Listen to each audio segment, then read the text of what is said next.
আমাদের এই লোকটাকে কে হত্যা করেছে আপনি একটু বের করে দিলে ভালো হয়। পয়গম্বর মূসা বলতেছেন আমার আল্লাহর সাথে কথা বলতে হবে। পয়গম্বর মূসা আল্লাহকে ডাক দিয়ে বলতেছেন, ও আল্লাহ, আমার কওম তোমার কাছে জানতে এসেছে, সমাধান নেওয়ার জন্য এসেছে, আপনার অমুক বান্দাকে কে হত্যা করেছে। আল্লাহ, আমি কিভাবে বের করে দিতে পারি, কিভাবে সমাধান দিতে পারি? আল্লাহু আকবার, জোরে বলেন। আল্লাহর পয়গম্বর মূসাকে আল্লাহ জানায় দিলেন, ও পয়গম্বর, আপনি আপনার কওমকে জানায় দেন, ইন্নাল্লাহা ইয়া'মুরুকুম, আল্লাহ তাআলা তোমাদেরকে আদেশ করেছেন, আন তাযবাহু বাকারা, তোমরা যেন একটা গাবী জবাই করো, গাবী জবাই করো। তাফসীর ইবনে কাসীরের মধ্যে আসছে, এই গাবীটা জবাই করার পর এই গাবীর পাঁজরের অংশ দিয়া দুইটা বর্ণনা আসছে, লেজের অংশ দিয়া, কিন্তু লেজের অংশের বর্ণনাটা বেশি প্রসিদ্ধ বর্ণনা। আল্লাহর পয়গম্বর মূসা তার কওমকে জানায় দিলেন, গাবীটা জবাই করার পর এই গাভীর লেজের অংশ দিয়া মৃত্যু ব্যক্তির শরীরের মধ্যে স্পর্শ করবা। মৃত্যু ব্যক্তি নিজে জীবিত হয়ে দাঁড়ায়া তারপরে বইলা দিবে তাকে কে হত্যা করেছে। চিল্লায় বলি আল্লাহু আকবার। আল্লাহর ক্ষমতা আছে না নাই? জোরে বলেন, আছে না নাই? এই মৃত মানুষটা জীবিত করার আগ পর্যন্ত থাকবেন? এই মৃত মানুষটা জীবিত করার আগ পর্যন্তই আমার আলোচনা, থাকবেন তো ইনশাআল্লাহ? হ্যাঁ, আল্লাহ তাআলা আপনাদেরকে কবুল করুক, সকলে বলে আমিন। তো বনি ইসরাইল জাতি একটু তেরা জাতি ছিল, একটু অন্যরকম ছিল, শুধু প্রশ্ন করত আর বিপদটাই না আনতো। অনেক কথা মাথায় আসতেছে, আসলে বলার সুযোগ নাই। কেমন জাতি ছিল একটু শুধু বুঝাই। আপনারা জানেন পয়গম্বর মূসার কওমের জন্য আল্লাহ তাআলা জান্নাতি খাবার পাঠাইতো, মান্না সালওয়া। খাবারের টাইম হয়েছে, দস্তরখান, এই দস্তরখানের ভিতরে মান্না সালওয়া হাজির হয়ে যেত। কিন্তু কেমন জাতি ছিল দেখেন, এটা জান্নাতি খাবার এদের ভালো লাগেনি। কিছুদিন খাওয়ার পরে পয়গম্বর মূসাকে বলছেন, তুমি এক কাজ করো, তোমার আল্লাহরে বলো, আমাদের এই এক খাবার বারবার খাইতে ভালো লাগে না, আমরা কি করব, আবাদ ফসল এগুলো আবাদ করে, আল্লাহ কোরআনের মধ্যে স্পষ্ট করেছেন আমরা পেঁয়াজ রসুন আদা এগুলো আবাদ করে তারপরে খাইতে চাই। তাহলে কেমন জাতি ছিল বুঝছেন তো? এবার আল্লাহর পয়গম্বর মূসার কাছে এমন কঠিন একটা অবস্থা তৈরি করছে, এই গাভী জবাই করতে বলছেন, এখান থেকে কঠিন অবস্থা তৈরি করছে। তাফসীর ইবনে কাসীরের মধ্যে আসছে যে কোন একটা গাভী জবাই করলে হয়ে যেত, কিন্তু এরা কি করছে? প্রশ্ন করছে। পয়গম্বর মূসাকে ডাক দেয়া বলতেছে, পয়গম্বর, গাভী তো জবাই করতে বললেন, গাভীটা কেমন গাভী জবাই করবে এটা তো বললেন না। আল্লাহু আকবার বলে। আল্লাহর পয়গম্বর ডাক দেয়া বলেন, এটা আমাকে আল্লাহ তাআলার সাথে কথা বইলা জানাইতে হবে। আল্লাহর পয়গম্বর আল্লাহকে ডাক দেয়া বলেন, আল্লাহ, আমার কওম তো জানতে চায় গাভীটা কেমন হইতে হবে। তাফসীর ইবনে কাসীরের মধ্যে আসছে গাভীটা মধ্যম বয়সের হইতে হবে, কিন্তু গাভীর দ্বারা কোনোদিন হাল চাষের কাজে ব্যবহার করা হয় নাই, এই গাভীর দ্বারা কোনোদিন পানি সেচের কাজে ব্যবহার করা হয় নাই, এক কথায় এই গাভীটাকে কোনো কাজে লাগানো হয় নাই। মুরব্বীরা এটা ভালো বুঝবেন, আগে কিন্তু গরু পালা, গাভী পালা, বাড়িতে এটা গরু পালার অর্থই ছিল যখন হাল চাষ করার বয়স হবে তাকে হাল চাষের কাজে লাগানো। কথা বলেন ঠিক কিনা? বর্তমান সময় এটা নাই তো, বর্তমান সময় গাভী পালে শখ করে, তাই না? কিন্তু আগের জামানায় বাড়িতে গরু পালার অর্থই ছিল এই যে কি বলে বিভিন্ন কিছু মরানো এবং হাল চাষের কাজে ব্যবহার করা, অর্থাৎ এই গাভী দিয়ে গরু দিয়ে বিভিন্ন কাজ করা। এটা আগের মুরব্বীদের এই যে যারা মুরব্বী আছেন মোটামুটি তাদের আপনাদের সময়ের অবস্থা ছিল এটা, কিন্তু বর্তমান নেই। পরিস্থিতি কি যে মধ্যম বয়স, হাল চাষ করা হয় নাই, পানি সেচের কাজে ব্যবহার করা হয় নাই, এই গাভীটাকে কোনো কাজেই লাগানো হয়নি, এরকম একটা গাভী হইতে হবে। বিপদটাই না আনছে কিনা? জোরে বলেন, জোরে বলেন, বিপদটাই না আনছে কিনা? এরপরে শুধু তাই না, দেখেন এবার আরো বলতেছে, পয়গম্বর, আচ্ছা বুঝতে পারলাম, কিন্তু আপনি তো বইলা দিলেন না গাভীটার কালার কি হবে, রংটা কি হবে। আল্লাহর পয়গম্বর মূসা জানায় দিলেন, ও আমার উম্মত, আল্লাহ আল্লাহ তাআলা তো জানায় দিয়েছে, তাফসীর ইবনে কাসিরের মধ্যে আছে গাভীর কালারটা হবে গাঢ় পিত রঙের গাভী, গাঢ় পিত রঙের গাভী কালোর কাছাকাছি। এবার আল্লাহর পয়গম্বরকে আবারও ডাক দিয়ে বলে, ও পয়গম্বর, সর্বশেষ একটু আমাদেরকে আপনি জানায় দেন গাভীটা কেমন হইতে হবে। আল্লাহর পয়গম্বর জানায় দিলেন গাভীটা মধ্যম বয়স হবে, গাঢ় পিত রঙের হবে। আল্লাহর পয়গম্বর আরো জানায় দিলেন যেটা আল্লাহ তাআলা আয়াতের মধ্যে উল্লেখ করেছেন, ফাকিউল লাউনুহা তাসরুন নাযিরিন। ওয়াইদ ক্বালা মূসা লিকওমিহি ইন্নাল্লাহা ইয়া'মুরুকুম আন তাযবাহু বাকারাহ قالوا أتتخذنا هزوا قال أعوذ بالله أن أكون من الجاهلين।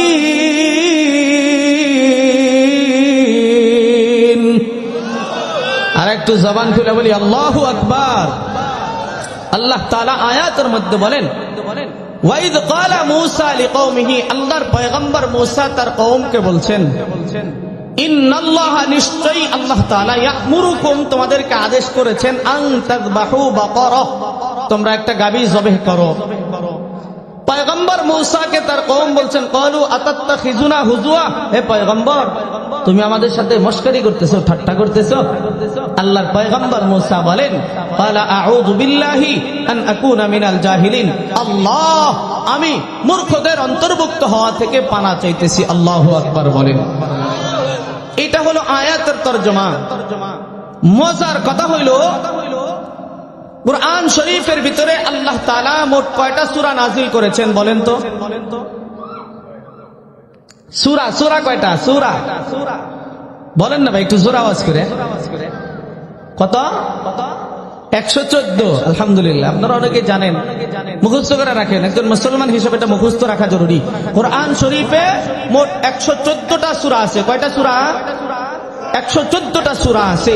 প্রত্যেক সূরাকে নামকরণ করা হয়েছে সূরার ভিতরের কোন বিষয়বস্তুকে কেন্দ্র করে। সহজে বোঝার জন্য বলি, ইন্না আ'তাইনাকাল কাউসার, সূরা কাউসার অনেকেরই মুখস্থ আছে না?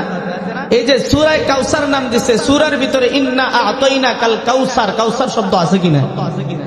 মজার কথা হলো, আমি আপনাদের সম্মুখে যে আয়াতটা তেলাওয়াত করেছি, আল্লাহ তাআলার এই আয়াত তেলাওয়াত যে করেছি, এই আয়াতকে কেন্দ্র করে সূরা বাকারাকে বাকারা করে নামকরণ করা হয়েছে। আল্লাহু আকবার বলেন। এরপরে আসেন, আল্লাহর পয়গম্বর মূসা তার কওমকে একটা গাভী জবাহ করতে বললেন। কেন বললেন? একটা কারণ আছে। আরবিতে বলে শানে নুজুল, বাংলাতে বলে কোন প্রেক্ষাপটে আয়াতটা নাজিল হয়েছে। বনি ইসরাইলের মধ্যে একজন ধনাঢ্য ব্যক্তি ছিল, অনেক সম্পদের মালিক ছিল।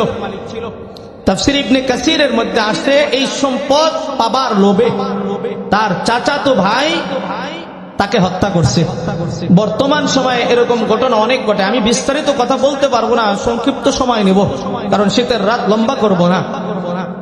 এরকম কিন্তু ঘটনা 500 টাকা, 1000 টাকা, 2, 4, 5,000 টাকার জন্য এক বন্ধু আরেক বন্ধুকে মাইরে ফেলায়, এরকম ঘটনা আমাদের বাংলাদেশে আছে না নাই? অহরহ ঘটতেছে। সম্পদের জন্য ভাই ভাইকে মেরে ফেলায়, হয়তো নিজে হাতে মারে না, আরেকজনকে দিয়ে মারায়। আপনাদেরকে ইতিহাস, বাস্তব ইতিহাসও শুনাইতে পারবো। এরকম অহরহ বর্তমানে ঘটতেছে। ভাই ভাইকে মাইরা ফলাইছে, একটা সম্পদকে, সম্পদ নিয়ে দ্বন্দ্ব হইয়া ভাই ভাইকে, আপন ভাই ভাইকে মেরে ফলাইছে। এটা হলো আমাদের দুনিয়ার হালাত। তো চাচা তো ভাই তার সম্পদ বাবার লোভে হত্যা করছে। আর একটা বর্ণনা আছে, তার সুন্দরী একজন মেয়ে ছিল, এই মেয়েকে বিবাহ করার জন্য তার ভাতিজা তাকে হত্যা করছে। মেয়ে বিবাহ করলে, সুন্দরী মেয়ে বিবাহ করলে সম্পদের মালিক হবে, এই জন্য তার ভাতিজা তাকে হত্যা করেছে। যে কোনো একটা দিয়ে আলোচনা করব, ধরেন চাচাতো ভাই দিয়ে আলোচনা করি। চাচাতো ভাই তার এই চাচাতো ভাইটাকে হত্যা করেছে। কি জন্য হত্যা করেছে? সবাই বলেন কি জন্য? সম্পদ পাবার জন্য হত্যা করেছে। হত্যা করছে তো করছেই। হত্যা করার পরে যে কাজটা করছে, বনি ইসরাইলের মধ্যে একটা জায়গা, একটা এলাকা ছিল, যে এলাকার ভিতরে দরিদ্র মানুষেরা বসবাস করত। দরিদ্র মানুষ সমাজের ভিতরে যারা বসবাস করে, তাদের হালাত তো হইল এমন যে তাদের উপর যে কোনো দোষ চাপায় দেওয়া বড় সহজ। কথা বলেন ঠিক কিনা? আমার সাথে একমত না মনে হয়? জোরে বলেন ঠিক কিনা?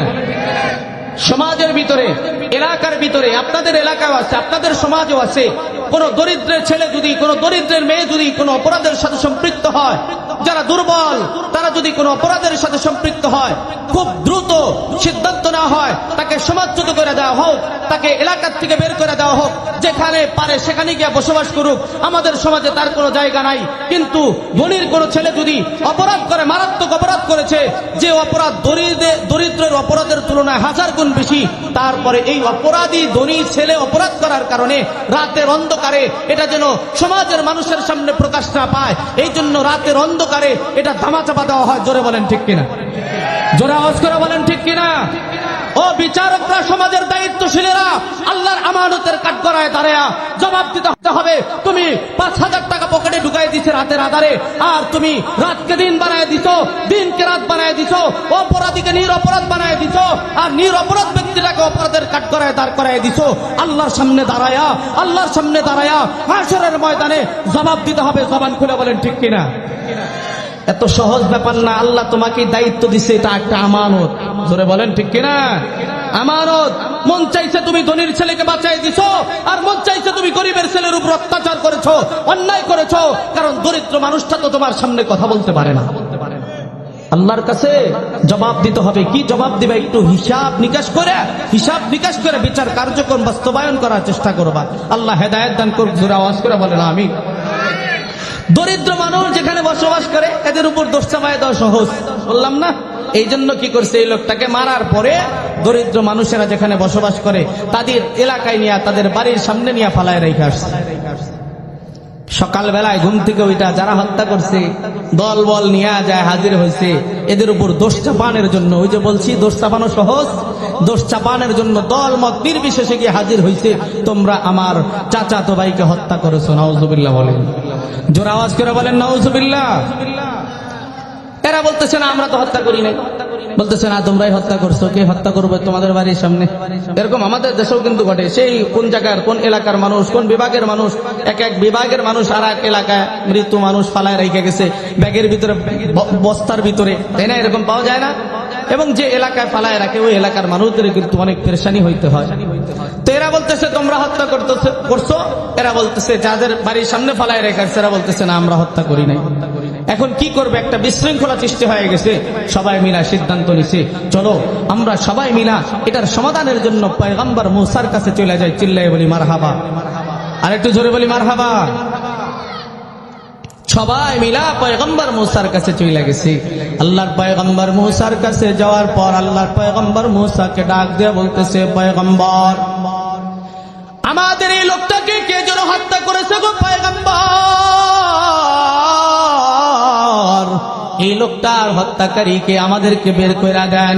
আল্লাহর পয়গম্বর মুসা তো গায়েব জানতেন না, নবীরা তো গায়েব জানতেন না, কিন্তু বর্তমান সময়ে অনেক মানুষ এমন পাওয়া যায়, অনেক ল্যাংটা বাবা এমন পাওয়া যায়, অনেক বন্ধ পীর এমন পাওয়া যায়, তারা আপনাদেরকে বুঝাইতে চায় তারা গায়েব জানে, আপনার অনেক খবর বইলা দিতে পারে, এইগুলা বুঝাইতে চায়। এই সমস্ত বন্ধ পীরদের থেকে, এই সমস্ত ল্যাংটা বাবাদের থেকে সাবধান থাকার চেষ্টা করবেন।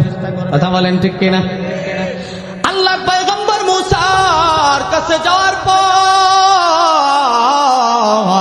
আল্লাহর পয়গম্বর মুসা বলতেছে, কে হত্যা করেছে এটা তো আমি বের করতে পারবো না, আমার আল্লাহর সাথে কথা বলতে হবে। আল্লাহু আকবার বলে বলেন। পয়গম্বর মুসা আল্লাহর সাথে কথা বলছেন কিনা? আল্লাহ কোরআনের মধ্যে স্পষ্ট করেছেন, ওয়া কাল্লামাল্লাহু মুসা তাকলিমা। জোরে বলেন আল্লাহু আকবার।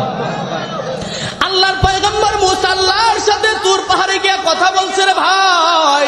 সবাই মিলা যখন বলছে পয়গম্বর আমাদের এই লোকটাকে কে হত্যা করেছে আপনি একটু বের করে দিলে ভালো হয়। পয়গম্বর মুসা বলতেছেন আমার আল্লাহর সাথে কথা বলতে হবে। পয়গম্বর মুসা আল্লাহকে ডাক দিয়ে বলতেছেন, ও আল্লাহ আমার কওম তোমার কাছে জানতে এসেছে, সমাধান নেওয়ার জন্য এসেছে, আপনার অমুক বান্দাকে কে হত্যা করেছে। আল্লাহ আমি কিভাবে বের করে দিতে পারি, কিভাবে সমাধান দিতে পারি। আল্লাহু আকবার, জোরে বলেন। আল্লাহর পয়গম্বর মূসাকে আল্লাহ জানায় দিলেন, ও পয়গম্বর, আপনি আপনার কওমকে জানায় দেন, ইন্নাল্লাহা ইয়া'মুরুকুম, আল্লাহ তাআলা তোমাদেরকে আদেশ করেছেন, আন তাযবাহু বাকারা, তোমরা যেন একটা গাভী জবাই করো, গাভী জবাই করো। তাফসীর ইবনে কাসীরের মধ্যে আসছে, এই গাভীটা জবাই করার পর এই গাভীর পাঁজরের অংশ দিয়া দুইটা বর্ণনা আসছে, লেজের অংশ দিয়া, কিন্তু লেজের অংশের বর্ণনাটা বেশি প্রসিদ্ধ বর্ণনা। আল্লাহর পয়গম্বর মূসা তার কওমকে জানায় দিলেন, গাভীটা জবাই করার পর এই গাভীর লেজের অংশ দিয়া মৃত ব্যক্তির শরীরের মধ্যে স্পর্শ করবা। মৃত ব্যক্তি নিজে জীবিত হয়ে দাঁড়ায়া তারপরে বইলা দিবে তাকে কে হত্যা করেছে। চিল্লায় বলি আল্লাহু আকবার। আল্লাহর ক্ষমতা আছে না নাই? জোরে বলেন, আছে না নাই? এই মৃত মানুষটা জীবিত করার আগ পর্যন্ত থাকবেন? এই মৃত মানুষটা জীবিত করার আগ পর্যন্তই আমার আলোচনা, থাকবেন তো ইনশাআল্লাহ? হ্যাঁ, আল্লাহ তাআলা আপনাদেরকে কবুল করুক, সকলে বলে আমিন। তো বনি ইসরাইল জাতি একটু তেরা জাতি ছিল, একটু অন্যরকম ছিল, শুধু প্রশ্ন করতো আর বিপদটাই না আনতো। অনেক কথা মাথায় আসতেছে, আসলে বলার সুযোগ নাই। কেমন জাতি ছিল একটু শুধু বুঝাই। আপনারা জানেন পয়গম্বর মূসার কওমের জন্য আল্লাহ তাআলা জান্নাতি খাবার পাঠাইতো, মান্না সালোয়া। খাবারের টাইম হইছে, দস্তরখান, এই দস্তরখানের ভিতরে মান্না সালোয়া হাজির হয়ে যেত। কিন্তু কেমন জাতি ছিল দেখেন, এটা জান্নাতি খাবার এদের ভালো লাগেনি। কিছুদিন খাওয়ার পরে পয়গম্বর মূসাকে বলছেন, তুমি এক কাজ করো, তোমার আল্লাহরে বলো, আমাদের এই এক খাবার বারবার খাইতে ভালো লাগে না, আমরা কি করব, আবাদ ফসল টসল এগুলো আবাদ করে, আল্লাহ কোরআনের মধ্যে স্পষ্ট করেছেন আমরা পেঁয়াজ রসুন আদা এগুলো আবাদ করে করে তারপরে খাইতে চাই। তাহলে কেমন জাতি ছিল বুঝছেন তো এবার? আল্লাহর পয়গম্বর মূসার কাছে এমন কঠিন একটা অবস্থা তৈরি করছে, এই গাভী জবাই করতে বলছেন, এখান থেকে কঠিন অবস্থা তৈরি করছে। তাফসীর ইবনে কাসীরের মধ্যে আসছে যে কোন একটা গাভী জবাই করলে হয়ে যেত, কিন্তু এরা কি করছে, প্রশ্ন করছে। পয়গম্বর মূসাকে ডাক দেয়া বলতেছে, পয়গম্বর গাভী তো জবাই করতে বললেন, গাভীটা কেমন গাভী জবাই করবে এটা তো বললেন না। আল্লাহু আকবার বলে। আল্লাহ পয়গম্বর ডাক দেয়া বলেন, এটা আমাকে আল্লাহ তাআলার সাথে কথা বইলা জানাইতে হবে। আল্লাহর পয়গম্বর আল্লাহকে ডাক দেয়া বলেন, আল্লাহ আমার কওম তো জানতে চায় গাভীটা কেমন হইতে হবে। তাফসীর ইবনে কাসীরের মধ্যে আসছে গাভীটা মধ্যম বয়সের হইতে হবে, কিন্তু গাভীর দ্বারা কোনোদিন হাল চাষের কাজে ব্যবহার করা হয় নাই, এই গাভীর দ্বারা কোনোদিন পানি সেচের কাজে ব্যবহার করা হয় নাই, এক কথায় এই গাভীটাকে কোনো কাজে লাগানো হয় নাই। মুরব্বীরা এটা ভালো বুঝবেন, আগে কিন্তু গরু পালা, গাভী পালা, বাড়িতে এটা গরু পালার অর্থই ছিল যখন হাল চাষ করার বয়স হবে তাকে হাল চাষের কাজে লাগানো। কথা বলেন ঠিক কিনা? বর্তমান সময় এটা নাই তো, বর্তমান সময় গাভী পালে শখ করে, তাই না? কিন্তু আগের জামানায় বাড়িতে গরু পালার অর্থই ছিল এই যে কি বলে বিভিন্ন কিছু মরানো এবং হাল চাষের কাজে ব্যবহার করা, অর্থাৎ এই গাভী দিয়ে গরু দিয়ে বিভিন্ন কাজ করা। এটা আগের মুরব্বীদের এই যে যারা মুরব্বী আছেন মোটামুটি তাদের আপনাদের সময়ের অবস্থা ছিল এটা, কিন্তু বর্তমান নেই। পরিস্থিতি কি যে মধ্যম বয়স, হাল চাষ করা হয় নাই, পানি সেচের কাজে ব্যবহার করা হয় নাই, এই গাভীটাকে কোনো কাজেই লাগানো হয়নি, এরকম একটা গাভী হইতে হবে। বিপদটাই আনছে কিনা জোরে বলেন, জোরে বলেন, বিপদটাই আনছে কিনা? এরপরে শুধু তাই না, দেখেন এবার আরো বলতেছে, পয়গম্বর আচ্ছা বুঝতে পারলাম, কিন্তু আপনি তো বইলা দিলেন না গাভীটার কালার কি হবে, রংটা কি হবে। আল্লাহর পয়গম্বর মূসা জানায় দিলেন, ও আমার উম্মত, আল্লাহ তাআলা তো জানায় দিছে, তাফসীর ইবনে কাসীরের মধ্যে আসছে গাভীর কালারটা হবে গাঢ় পিত রঙের গাভী, গাঢ় পিত রঙের গাভী, কালোর কাছাকাছি। এবার আল্লাহর পয়গম্বরকে আবারও ডাক দেয়া বলে, ও পয়গম্বর সর্বশেষ একটু আমাদেরকে আপনি জানায় দেন গাভীটা কেমন হইতে হবে। আল্লাহর পয়গম্বর জানায় দিলেন গাভীটা মধ্যম বয়স হবে, গাঢ় পিত রঙের হবে।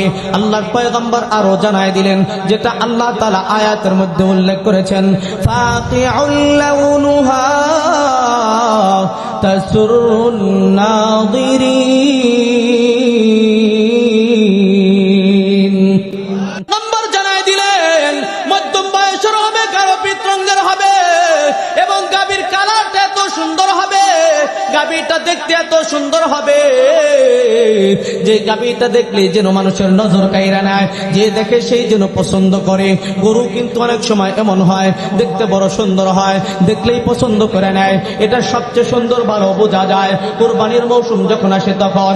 চাচা ভাতিজার বাড়িতে সকাল বেলায় হাঁটতে হাঁটতে চইলা গেছে, ভাতিজাকে ডাক দিয়ে বলতেছে, ভাতিজা কুরবানির গরু কিনছো নাকি? বলে চাচা হ্যাঁ কুরবানির গরু তো কিনছি। চাচা আসেন, বাড়িতে আসেন, ঘরে গরু বাইদা রাখছি, দেখা যান। আল্লাহর বান্দা চাচা ওই ঘরে ভাতিজার গরু দেখার জন্য চইলা গেছে। চাচা বলতেছে, ভাতিজা গরুটা তো সুন্দর হইছে। চাচা ভাতিজাকে ডাক দিয়ে বলতেছে, ভাতিজার দাম কত? চাচাকে ভাতিজা ডাক দিয়ে বলতেছে, চাচা গরুটার দাম তো 1,20,000 টাকা। চাচা ভাতিজাকে বলতেছে, ভাতিজা আমার কাছে তো 5-7 হাজার টাকা বেশি মনে হইতেছে। 5-7 হাজার টাকা বেশি লাগতেছে আমার কাছে। চাচা কালারটা দেখছেন কত সুন্দর? কুরবানির গরু তো চাচা কালারটা দেখছেন কত সুন্দর? কালারটা বড় সুন্দর দেখতে, যে দেখবে সেই পছন্দ করবে। চাচা এই কালারটা সুন্দর, পছন্দ হয়েছে, এই জন্যই তো 5-7 হাজার টাকা বেশিতে কিনে নিয়েছে। কথা বলেন হয় কি হয় না? রাগ করতেছেন আপনারা? খারাপ লাগতেছে? হ্যাঁ, কষ্ট নিয়েন না, কষ্ট নিলে বললেন শেষ করে দেবেন ইনশাআল্লাহ। তো বলতেছেন যে গাভীটা এমন হবে যে দেখবে সেই যেন পছন্দ করে, নজরটা যেন কাইরা নেয়। এখন আসেন গাভীটা কোথায় পাবে? হাল চাষও করে নাই, গারবিত রঙের গাভী এবং নজর কাইরা নিবে এরকম গাভী পাবেটা কোথায়? আল্লাহ তাআলা এই গাভীটাকে কুদরতি ভাবে পাহাড়ের মধ্যে নিয়ে, জঙ্গলের মধ্যে নিয়ে আল্লাহ তাআলা কুদরতি ভাবে এই গাভীটাকে লালন পালন করেছে। চিল্লায় বলি আল্লাহু আকবার। আর একটু জোরে আওয়াজ করে বলি আল্লাহু আকবার। কে লালন পালন করছে ভাই? আল্লাহ নিজে লালন পালন করছে। কিন্তু এই গাভীটা কার জন্য লালন পালন করলো, কার গাভীকে কি জন্য আল্লাহ লালন পালন করলো, এটা আপনাদেরকে সংক্ষিপ্ত ভাবে বোঝানোর চেষ্টা করব। খুব মনোযোগ দিবেন, এখন কিছু দামি কথা আসবে, গুরুত্বপূর্ণ কিছু কথা আসবে এখানে। বনি ইসরাইলের মধ্যে আর একজন যুবক মানুষ ছিল, যেই যুবকটা বড় দিনদার ছিল, পরহেজগার ছিল, মুত্তাকি ছিল, কিন্তু মানুষটা ছিল দিন মজুর মানুষ। দিন মজুর তো চেনেন, যে কামলা দেয়, তাই না? দিন মজুর, মানুষের বাড়িতে কাজ করে, এরকম দিন মজুর মানুষ ছিল। কিন্তু আল্লাহর বান্দা বড় বুজুর্গ মানুষ ছিল, আল্লাহর বান্দা বড় তাকওয়াওয়ালা মানুষ ছিল। আল্লাহর হুকুম আহকাম বাস্তবায়নের ক্ষেত্রে এক বিন্দু মাত্র এদিক সেদিক করে নাই, সব হুকুম সঠিকভাবে বাস্তবায়ন করার চেষ্টা করেছে। এবং আল্লাহ তাআলার দরবারে বেশি বেশি রুনাজারি, কান্নাকাটি, নফল ইবাদত সহ সবকিছু বেশি বেশি করার চেষ্টা করেছে এই যুবকটা। এবং মানুষের বাড়িতে কাজ করে করে খায়, একদম দরিদ্র মানুষ। আল্লাহর বান্দা মুরব্বীদের কাছে একদিন আয়েশা বলল যে আমার তো বিবাহের বয়স হয়েছে, আমার জন্য বিবাহ বন্ধনে আবদ্ধ করা দরকার। আপনারা সবাই মিলে আমার জন্য এমন একজন দিনদার, পরহেজগার, মুত্তাকি মেয়ে দেখবেন, যে মেয়েটা যেন আমার মতো দিনদার হয়, পরহেজগার হয়, মুত্তাকি হয়। মারহাবা বলেন, জোরে আওয়াজ করে বলেন মারহাবা। বর্তমান সময়ে কিন্তু মেয়ে দেখতে যাওয়া হয়, বর্তমান সময়ে কিন্তু পাত্রী দেখতে যায়। বর্তমান সময়ে মেয়ে দেখতে গেলে, পাত্রী দেখতে গেলে আগের এই যে মুরব্বী যারা আছেন তারা অন্তত বিষয়টা বুঝতে পারবেন। আগের জামানায় পাত্রী দেখতে গেলে, মেয়ে দেখতে গেলে মুরব্বীরা গিয়া জিজ্ঞেস করতো, মা তুমি কি কোরআন পড়া জানো কিনা? হ্যাঁ কোরআন পড়া জানি। মা তুমি একটু সূরা ফাতিহাটা তেলাওয়াত করে শোনাও। কথা বলেন ঠিক কিনা? মা তুমি কি 4 কালেমা পড়তে জানো কিনা? মেয়েটা যদি বলে হ্যাঁ আমি তো 4 কালেমা পড়তে জানি, ডাক দিয়ে বলতো, মা তুমি যদি 4 কালেমা পড়তে জানো তাহলে তুমি আমাদেরকে প্রথম কালেমাটা, কালেমায়ে তয়্যিবাটা আমাদেরকে তেলাওয়াত করে শোনাও। ও বন্ধু মুসলমান, আগের জামানায় মুরব্বীরা মেয়ে দেখতে গেলে জিজ্ঞেস করতো, মা তুমি কি নামাজ কালাম পড়ো নাকি? আল্লাহর বান্দি মেয়েটা যদি বলতো হ্যাঁ আমি তো নামাজ কালাম পড়ি, তাইলে জিজ্ঞেস করা হয়তো, বলো তো মা এশার নামাজ কয় রাকাত পড়তে হয়? ও বন্ধু মুসলমান, যদি সত্যিকার অর্থে মেয়েটা নামাজি হইতো তাহলে অবশ্যই সঠিকভাবে জবাব দিতে পারতো। কথা বলেন ঠিক কিনা? কিন্তু বড় আফসোসের কথা রে ভাই, ও দেলদুয়ার এলাকার মুসলমান, ও টাঙ্গাইলের মুসলমান, বড় আফসোসের কথা, বড় দুঃখের কথা, বর্তমান সময়ে কিন্তু মেয়ে দেখতে যাওয়া হয়, মেয়ে দেখতে গেলে কিন্তু এই সমস্ত কিছু জিজ্ঞেস করা হয় না। অথচ আমরা আগেও ছিলাম মুসলমান, এখনো কিন্তু মুসলমান। যে মেয়েটাকে দেখতে যাওয়া হয় ওই মেয়েটাও মুসলমান, মেয়ের মা বাবা মুসলমান। যে ছেলের জন্য মেয়ে দেখতে যাওয়া হয় এই ছেলেটাও মুসলমান, এই ছেলের মা বাবাও মুসলমান। কিন্তু বর্তমান সময় মেয়ে দেখতে গেলে জিজ্ঞেস করে, মা তুমি কোন কলেজে পড়ো, তুমি কোন ভার্সিটিতে পড়ো, তুমি কোন স্কুলে পড়ো? আমি অমুক কলেজে পড়ি। মা তোমার ঠিকানাটা একটু সুন্দর করে আমাদেরকে লিখে দাও। জোরে বলেন ঠিক কিনা? মা সুন্দর করে ঠিকানাটা আপনাদেরকে লেখা দিছে, বাংলা লেখাটা দেখে বড় পছন্দ হয়ে গেছে। ডাক দিয়ে বলছেন, মা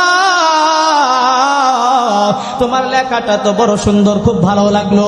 ও মা বাংলায় তো লেখছো, তাহলে একটু ইংরেজিতেও ঠিকানাটা লেখা দাও। বাংলা আর ইংরেজির ঠিকানা দেখা মেয়ে আপনি পছন্দ কইরা চইলা আসছেন। আপনার বাংলা ইংরেজির ঠিকানার দরকার ছিল নাকি কুরআনুল কারীমের তেলাওয়াত জানে কিনা এটা জানার দরকার ছিল, নামাজ পড়া জানে কিনা এটা জানার দরকার ছিল? ও মুসলমান, মুসলমান আমরা ঠিকই আছি, নামে মুসলমান কামে মুসলমান নাই। যার কারণে আমরা আমাদের ধর্মের যে বিষয়গুলো গুরুত্ব দেওয়া দরকার ছিল এই বিষয়গুলো গুরুত্ব না দিয়া বিধর্মীদের কালচারকে গুরুত্ব দেওয়া শুরু করেছি, যার ভিতরে মুসলমানদের ভিতরে শান্তি বিরাজ করে না, মুসলমানদের ঘরের ভিতরে শান্তি বিরাজ করে না। ওই মেয়েটা যখন বিবাহ বন্ধনে আবদ্ধ হওয়ার পর ঘরে আসে, আপনার উপর দিয়া মাতব্বরি করা শুরু করে, স্বামীর উপর দিয়ে মাতব্বরি করা শুরু করে, শাশুড়ির উপর দিয়ে মাতব্বরি শুরু করে, শ্বশুরের উপর দিয়ে মাতব্বরি শুরু করে। আমি তো শিক্ষিত মানুষ, আমার থেকে ভালো কেউ বোঝে না। কথা বলেন ঠিক কিনা? বিপদ তো টাইনা আনছি আমরা। আল্লাহর বান্দা যুবক দেখেন কত বড় ভালো মানুষ। আল্লাহর বান্দা যুবক মুরব্বীদেরকে ডাক দিয়ে বলেন, ও আমার মুরব্বীরা, আমার জন্য এমন একটা মেয়ে দেখবেন যে মেয়েটা যেন দিনদার হয়, পরহেজগার হয়, যে মেয়েটা যেন মুত্তাকি হয়, যে মেয়েটা যেন আল্লাহর হুকুম আহকাম বাস্তবায়নকারী হয়, আমার সাথে যেন মেলে, আমার সাথে যেন মেলে। কুফু মিলানের কথা আল্লাহর পয়গম্বর নিজেও বর্ণনা করেছেন। বিবাহের ক্ষেত্রে কুফু মিলানো, যে ফ্যামিলির মেয়েটা আনবেন ওই ফ্যামিলির সাথে আপনার ফ্যামিলির সাথে মিল আছে কিনা, নাকি এদিক সেদিক আছে, সেগুলো চিন্তা করার কথা আল্লাহর পয়গম্বর নিজেও বলেছেন। কিন্তু বর্তমান সময় এগুলো চিন্তা করার সুযোগ নাই। আর বেশিরভাগ মেয়ে ছেলে তো এমন হয় যে বেশিরভাগ মেয়ে ছেলে নিজেরাই পছন্দের সাথে বিবাহ বন্ধনে আবদ্ধ হয়ে যায়, পাত্রী দেখার দরকার হয় না 95%। জোরে আওয়াজ করে বলেন ঠিক কিনা? হ্যাঁ, বাবারা এসে কয় বাবা, মারা এসে কয় মা ওই যমুকের মেয়েরে পছন্দ করছি, ওইটাই কিন্তু আমার আইনা দেওয়া লাগবে, অন্য মেয়ে কিন্তু আমি বিবাহ করব না। ও যুবক ভাই, তুমি তো একজন মুসলমান, তুমি তো একজন তোমার মায়ের ছেলে, তোমার বাবার ছেলে, তুমি তোমার মায়ের পছন্দ মতো, তুমি তোমার মুরব্বীদের পছন্দ মতো সংসারের সাথে এমন যেন একে অপরের সংসারের সাথে এক বংশের সাথে আর এক বংশ যেন মিল হয়, কুফু যেন মেলে। এইটা মুরব্বীরা চিন্তা কইরা তোমার জন্য একজন দিনদার পরহেজগার মুত্তাকি, তোমার মুরব্বীরা তোমার জন্য যেই মেয়েটাকে ভালো মনে করে এই মেয়েটা তোমার ঘরে এনে দিক, এটা তুমি নিয়ামত মনে করো। অথচ তুমি বর্তমান সময়ে একদম উল্টা হয়ে গেছো। মা বাবার পছন্দের দ্বারধারী না, মুরব্বীদের পছন্দের দ্বারধারী না, এগুলো আমি করতে পারবো না, আমার যেটা পছন্দ ওইটাই আমার লাগবে। জোরে আওয়াজ করে বলেন ঠিক কিনা? আল্লাহর কাছে জবাব দিতে হবে রে মুমিন, আল্লাহর কাছে জবাব দিতে হবে রে মুসলমান। ও যুবক ভাই, তোমাকেও কিন্তু আল্লাহর আদালতে দাঁড়াইতে হবে, তোমাকেও কিন্তু আল্লাহর আদালতে দাঁড়ায় জবাব দিতে হবে। কথা বলেন ঠিক কিনা? আল্লাহর বান্দা যুবক ডাক দিয়ে বলতেছে, ও আমার মুরব্বীরা, আমার জন্য এমন একটা মেয়ে দেখবেন যে মেয়েটার সাথে যেন আমার কুফু মিলে, আমার সাথে যেন মিলে, আমার মনের সাথে যেন মিলে, আমার মতো যেন তাকওয়াওয়ালা হয়, আমার মতো যেন পরহেজগার হয়, মুত্তাকি হয়। চিল্লায় বলি মারহাবা, জোরে বলি মারহাবা। পিছনের বাইরে রাগ করে বসে রয়েছে, একসাথে বলি মারহাবা। আল্লাহর বান্দা যুবকের জন্য একজন মেয়েকে নির্ধারণ করা হইল, যে মেয়েটাও বড় দিনদার, যে মেয়েটাও বড় পরহেজগার মুত্তাকি, এমন একটা মেয়ে আল্লাহর বান্দা যুবকের জন্য নির্ধারণ করা হলো। বিবাহ বন্ধনে আবদ্ধ হয়ে গেল। খুব সংক্ষিপ্ত কথা, বিবাহ বন্ধনে আবদ্ধ হওয়ার পর যখন বাসর ঘরের মধ্যে গেল, বাসর ঘরের মধ্যে যাওয়ার পর অনেক মা বোন এই মাহফিলে এসেছে, এই যে পুরুষদের থেকে মা বোন অনেক বেশি এসেছে, আপনাদের এই আলোচনাটা শোনা দরকার, আপনাদের কথাগুলো এখানে আসতেছে। আল্লাহর বান্দা বাসর ঘরের মধ্যে যাওয়ার পর বিবিকে ডাক দিয়ে বলতেছে, বিবি আমার, আজকের থেকে নিয়ে কবুল বলার পর থেকে নিয়ে তুমি আমার অধীনস্থ হয়ে গেছো। কথা বলেন ঠিক কিনা? আজকের পর থেকে তুমি আমার অধীনস্থ হইছো, আমার কথা মতো তোমার জীবন পরিচালনা করতে হবে। এই বিষয়টা বর্তমান উল্টা হয়ে গেছে। জোরে বলেন ঠিক কিনা? বিবি ডাক দিয়ে বলে, ও স্বামী আমার, আমি কিন্তু ধনাঢ্য ঘরের মেয়ে, আমি কিন্তু ধনী মানুষের মেয়ে, আমি কিন্তু সম্পদশালীর মেয়ে, আমি কিন্তু শিক্ষিত। তুমি বিদেশ গেছো, কিছু টাকা কামাইতেছো, কিন্তু আমার থেকে শিক্ষাগত যোগ্যতা তোমার বেশি না। তুমি কিন্তু আমার কথা মতো চলবা, আমি কিন্তু তোমার কথা মতো চলতে পারবো না। সরে বলেন ঠিক কিনা? আমি তোমার কথা মতো জীবন চালাইতে পারবো না, আমি তোমার মা বাবার কথা মতো জীবন চালাইতে পারবো না, আমার একটু স্বাধীনতা আছে। বিবিটা ডাক দিয়ে বলতেছে, যদি মেয়ে হয় তাহলে যেন আমি মায়ের মতো হয়। চিল্লায় বলি মারহাবা। আল্লাহর বান্দা এবং আল্লাহর বান্দে দুইজন খুব সুন্দর করে সংসার পরিচালনা করতেছেন রে ভাই। 2-3 বছর যাওয়ার পরে আল্লাহ রাব্বুল আলামিন ওই যুবকের বিবির গর্ভে আল্লাহ একজন সন্তান দিছে। আল্লাহু আকবার। আবার আল্লাহর দরবারে কান্নাকাটি শুরু করছে, ও দয়ার আল্লাহ, সন্তান দেওয়ার মালিক তুমি আল্লাহ, তুমি ছাড়া কেউ সন্তান দেওয়ার মালিক নাই। নাকি বন্ড পীরেরা সন্তান দিতে পারে, নাকি পানি পড়া সন্তান দিতে পারে, নাকি অমকের কাছে গেলে সন্তান দিতে পারে? আল্লাহ ছাড়া কেউ কি সন্তান দিতে পারবে নাকি? জোরে বলেন। আল্লাহ ছাড়া কেউ সন্তান দিতে পারবে না রে ভাই। পানি পড়া অমকের কাছে যাও, তমকের কাছে যাও, কেউ কিন্তু সন্তান দিতে পারবে না। আল্লাহ যদি তোমার তকদিরে লেখা থাকে তাহলে তোমার ঘরে সন্তান আসবে, আল্লাহ যদি তোমার তকদিরে লেখা না রাখে তাহলে তোমার ঘরে সন্তান আসবে না। আল্লাহ যদি তোমার তকদিরে ছেলে লেখা থাকে তোমার ঘরে ছেলে হবে, আল্লাহ যদি তোমার তকদিরে মেয়ে লেখা থাকে আল্লাহ তোমার ঘরের মধ্যে মেয়ে দিবে। আল্লাহ যদি উভয়টা লেখা রাখে ছেলে মেয়ে, তাহলে তোমার ঘরের মধ্যে ছেলে মেয়ে উভয়টাই দুনিয়াতে আগমন করবে। কথা বলেন ঠিক কিনা? আল্লাহর বান্দা এবং আল্লাহর বান্দি দুইজনই মুনাজাতের মধ্যে লিপ্ত হয়ে গেছে। আল্লাহকে ডাক দিয়ে বলে, আল্লাহ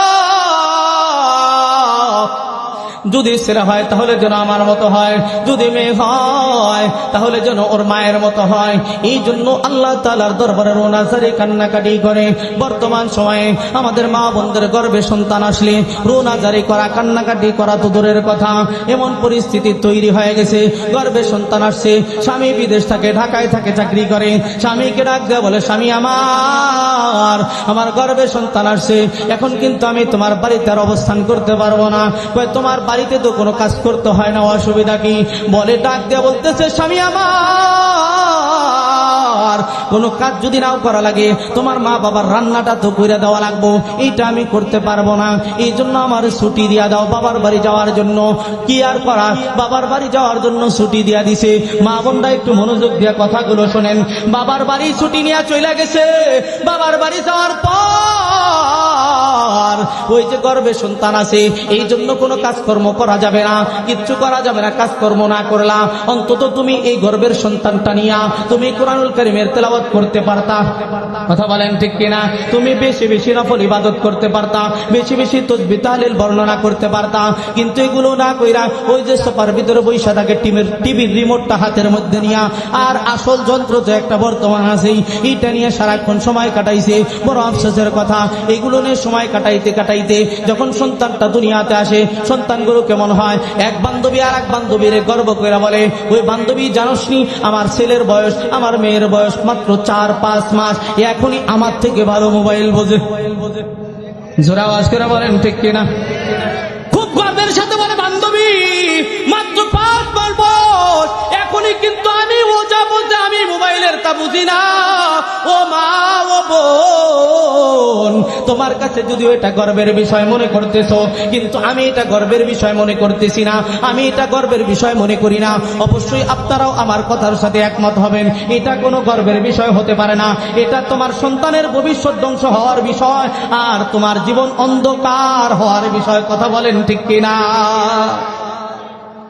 যদি মা বোনদের গর্ভে সন্তান আসার পর আল্লাহর কাছে ইবাদত বন্দিকে, আল্লাহর দরবারে ইবাদত বন্দিকে বেশি করে কান্নাকাটি করতো, বেশি বেশি কোরআনুল কারীমের তেলাওয়াত করতো, সন্তানটা দুনিয়াতে আসার পরে ওই সন্তানটা কোলের মধ্যে নিয়ে কোরআনুল কারীমের তেলাওয়াত করতো, ওই সন্তানটা বসা শিখছে, ওই সন্তানটা হাঁটা শিখছে, এমন অবস্থায় সন্তানকে পাশে নিয়ে নামাজের মধ্যে দাঁড়ায় যাইতো, ওই সন্তানটা নামাজওয়ালা হইতো, ওই সন্তানটা কোরআনওয়ালা হইতো। কথা বলেন ঠিক কিনা?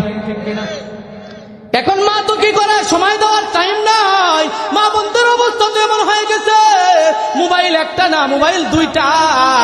স্বামী বিদেশে থাকে, বলে তোমার এই বাচ্চা শুধু আমার ফোন নিয়ে টানাটানি করে, তোমার বাচ্চাকে আমার ফোন দিব নাকি আমি ফোন চালাবো? তাহলে ফোন আর একটা লাগবে, ফোন দুইটা আইনা দিছে। বিবির হাতে একটা, সন্তানের হাতে একটা, একদম ছোট বাচ্চা সন্তানের হাতে একটা ফোন দিয়ে দিছে, বিবির হাতে আর একটা ফোন। বিবি তো টিকটক নিয়ে ব্যস্ত আছে, নয় টিকটক দেখা নিয়ে ব্যস্ত, না হয় টিকটক করা নিয়ে ব্যস্ত। এমন অবস্থায় সন্তানের দিকে খেয়াল করার সময় নাই। জোরে আওয়াজ করে বলেন ঠিক কিনা?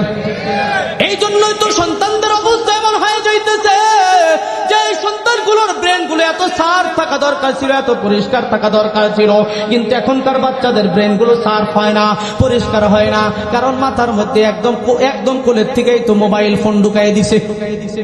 লেখাপড়ায় মন বসে না, লেখাপড়া ভালো লাগে না, মন চাহি জিন্দেগি। লেখাপড়া করার জন্য আপনি পাঠান, কিন্তু ভালো লাগে না। মাকে বলে, মা এই যে আধা ঘন্টা পড়লাম, 1 ঘন্টা ফোন দেখবো। জোরে বলেন ঠিক কিনা? আধা ঘন্টা পড়লাম, 1 ঘন্টা ফোন দেখবো। এই যে 1 ঘন্টা ফোন দেখা শুরু করছে, 1 ঘন্টা আর যায় না, রাত্রি 11টা বাইজা যায়, রাত্রি 12টা বাইজা যায়, ফোন দেখা শেষ হয় না। মা ধমকায়, কিরে ফোন রাখোস না কেন? মা আরেকটু। মাকে ডাক দিয়ে বলে, মা তুমি আগে ফোনটা রাখো, তারপর আমি রাখবো। কথা বলেন ঠিক কিনা? শুধু মাদেরকে বলতেছি, আপনারা খুব খুশি হইতেছেন, আমরাও কিন্তু মন আছি। আমাদের কিন্তু বলে, বাবা তুমি আগে ফোন রাখো, তারপরে আমি রাখবো। কথা বলেন ঠিক কিনা?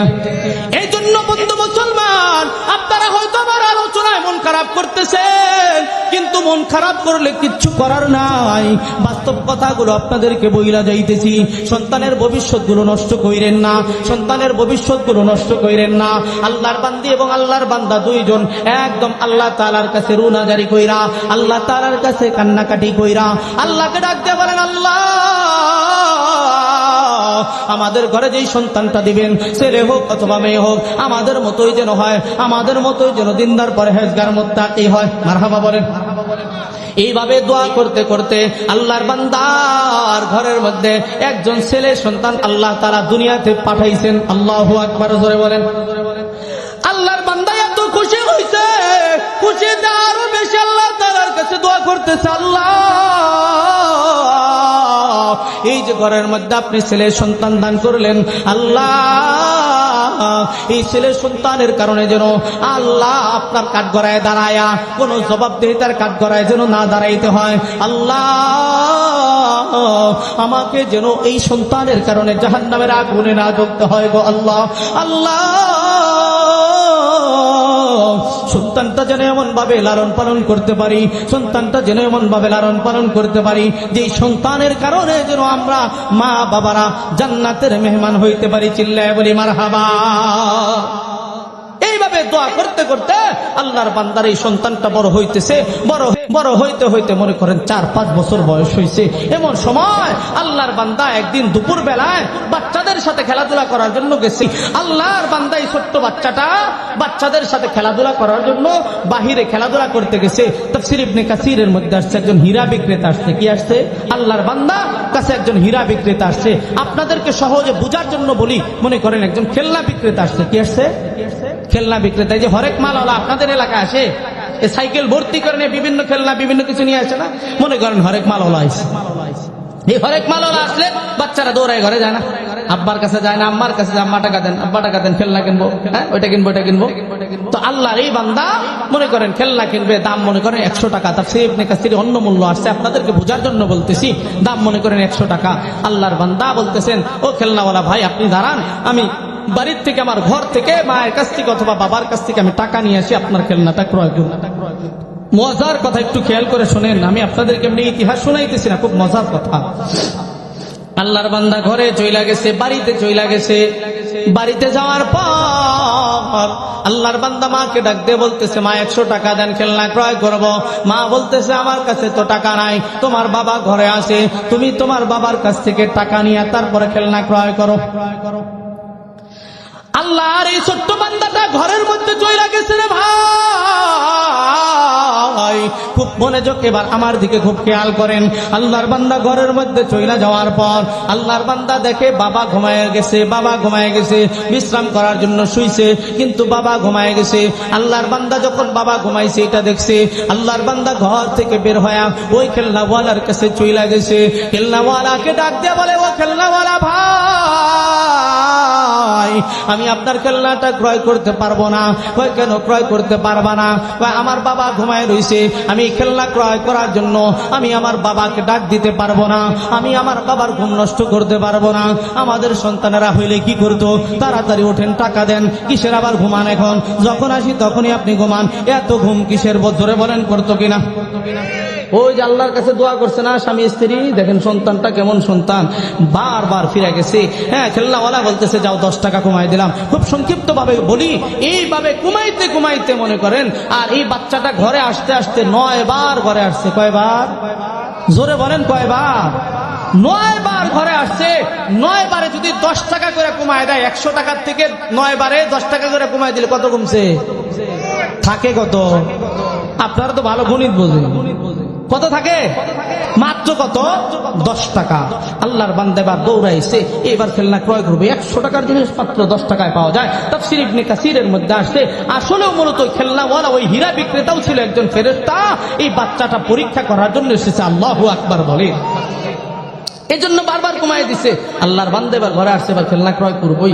আল্লাহর বান্দা ঘরে আসার পরে যখন দেখছেন বাবা ঘুমায় রইছে, আল্লাহর বান্দা মনের মধ্যে ব্যথা নিয়া, কষ্ট নিয়া, যে না, আমি আমার বাবাকে 10 টাকা কেন হোক, আমার বাবাকে তো ডাক দিতেই হবে। আমি আমার বাবাকে ডাক দিলে বাবার ঘুম ভেঙে যাবে, বাবার কষ্ট হবে। আমি এমন সন্তান নয় যে বাবাকে ঘুম থেকে জাগ্রত করে বাবাকে কষ্ট দিয়ে তারপরে আমি খেলনা ক্রয় করব। চিল্লায় বলি মারহাবা। আল্লাহর বান্দা চোখের পানি ফেলায়া খেলনাওয়ালাকে ডাক দিয়ে বলতেছে, ও খেলনাওয়ালা ভাই, আমি আপনার খেলনাটা ক্রয় করতে পারলাম না, আপনি আমাকে মাফ করে দিবেন। কেন তুমি আমার কাছে মাফ চাইতেছো, কারণটা কি? আল্লাহর এই ছোট্ট বান্দা চোখের পানি ফালায়া নিজের ভুল স্বীকার করতেছে। ও খেলনাওয়ালা ভাই, আমি তো বারবার আপনার কাছে এসেছি, ঘরে গেছি, লম্বা টাইম যাবত আপনাকে দাঁড় করায় রাখছি, আপনাকে আমি অনেক বেশি কষ্ট দিয়ে ফেলছি, আপনি আমাকে মাফ করে দিবেন, আপনি আমাকে ক্ষমা করে দিবেন। খেলনাওয়ালা ডাক দিয়ে বলে, ও ছোট ভাই, আমি তোমার এই যে বারবার গেছো আসছো এবং আমাকে লম্বা টাইম দাঁড় করায় রাখছো, এই জন্য আমার ভিতরে কোনো কষ্ট নাই, ঠিক আছে তুমি যাও, কোনো অসুবিধা নাই। কারণ আসছিল কি?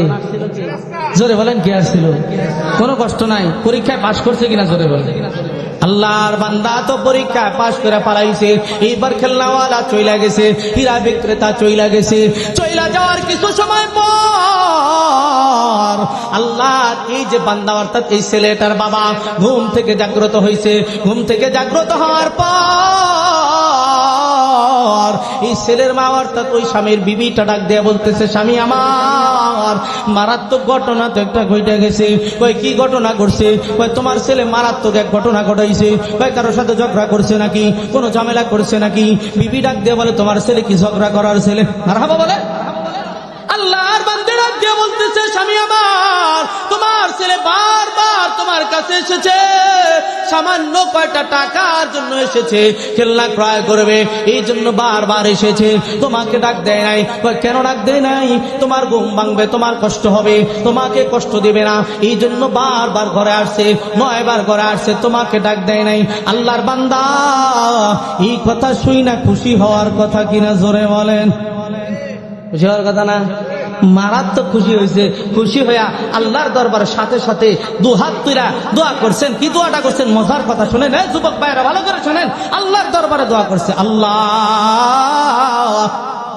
আমার কলিজার টুকরা সামান্য আমার ঘুম নষ্ট হবে, এই জন্য বারবার আমার দিকে দৌড়াইছে, কিন্তু আমাকে ডাক দেয় নাই। আল্লাহ, আমি বাবা তো সন্তানের উপর খুশি হয়ে গেছি আল্লাহ, আমি বাবা সন্তানের উপর খুশি হইয়া আল্লাহ আমি তোমার দরবারে দোয়া করতেছি, দরখাস্ত করতেছি আল্লাহ, আমি বাবা হয়ে দোয়া করতেছি আল্লাহ, খুশি হয়ে দোয়া করতেছি আল্লাহ, তুমি আমার কলিজার টুকরা সন্তানকে অনেক বেশি সম্পদের মালিক বানায়া দিবা। আল্লাহু আকবার বলি। দরিদ্র মানুষ, ঘরে কোনো টাকা নাই, পয়সা নাই, কোনো সম্পদ নাই, কারণ শুরুতে বলছে দিন মজুর মানুষ। আল্লাহর বান্দা বাবা দোয়া করছে খুশি হইয়া। বাবা যদি দোয়া করে, মা যদি দোয়া করে, দোয়া কবুল হবে কিনা জোরে বলেন, হবে কিনা? অনেক কথা মাথায় আসতেছে কিন্তু বলার সুযোগ হবে না, এই বিষয়টাকে আপনাদের সম্মুখে শেষ করে দেই। আল্লাহর বান্দা বাবা দোয়া করছেন, আল্লাহ তাআলা দোয়া কবুল করবেন অবশ্যই। দেখেন কেমনে দোয়া কবুল হয়। এইভাবে সংসারটা পরিচালনা করতেছে। 8-9 বছর বয়স যখন হয়েছে বাচ্চাটার, এমন সময় এই বাচ্চাটার বাবা, এই যুবকটা অসুস্থ হয়ে পড়ছে। কেমন অসুস্থ হয়েছে আল্লাহর বান্দা বুঝতে পারতেছে আমি আর দুনিয়াতে বেশি দিন টিকে থাকতে পারবো না, বেঁচে থাকতে পারবো না। আল্লাহর বান্দা আল্লাহকে ডাকতে বলেন, আল্লাহ যদি তুমি আমাকে দুনিয়া থেকে নিয়ে যাও, আল্লাহ আমার এই বিবিকে কে দেখবে, আমার এই কলিজার টুকরা সন্তানকে কে দেখবে, আমার বুজুর্গ মানুষ। এই জন্য আল্লাহকে ডাকতে বলে, আল্লাহ আমার সাথে তোমার ভালো সম্পর্ক আছে, আল্লাহ তুমি যদি নিজে জিম্মাদারি নিয়ে নাও, এটা নিয়ে আমার কোনো টেনশন করা লাগবে না, আমার কোনো পেরেশানি করা লাগবে না। এইভাবে আল্লাহর কাছে দোয়া করতে করতে আল্লাহর বান্দার ঘরের মধ্যে ছিল একটা গাভীর বাচ্চা। কথা মিল পাইতেছেন কিনা জোরে বলেন। আল্লাহর বান্দার ঘরের মধ্যে ছিল একটা গাভীর বাচ্চা। গাভীর বাচ্চাটা দেখতে এত সুন্দর ছিল যে দেখতো সেই পছন্দ করতো, এমন একটা গাভীর বাচ্চা ছিল। আল্লাহর বান্দা যখন সত্যি বুঝতে পারলো আমি দুনিয়াতে আসলে বেঁচে থাকতে পারবো না, বুঝার পর আল্লাহর বান্দা চিন্তা করলো আমার এই যে ঘরের মধ্যে গাভীর বাচ্চাটা দেখতে বড় সুন্দর, যে দেখে সেই পছন্দ করে, কে জানি এটা নিয়ে যাবে, কারণ আমার সন্তানটা এখনো পর্যন্ত ছোট, আমার বিবি তো মহিলা মানুষ, এটা রক্ষণাবেক্ষণা করতে পারবে না। এই চিন্তা কইরা আল্লাহর বান্দা গাভীর বাচ্চাটা ঘর থেকে খুইলা নিয়ে রওনা হয়ে গেছে। আল্লাহু আকবার বলে।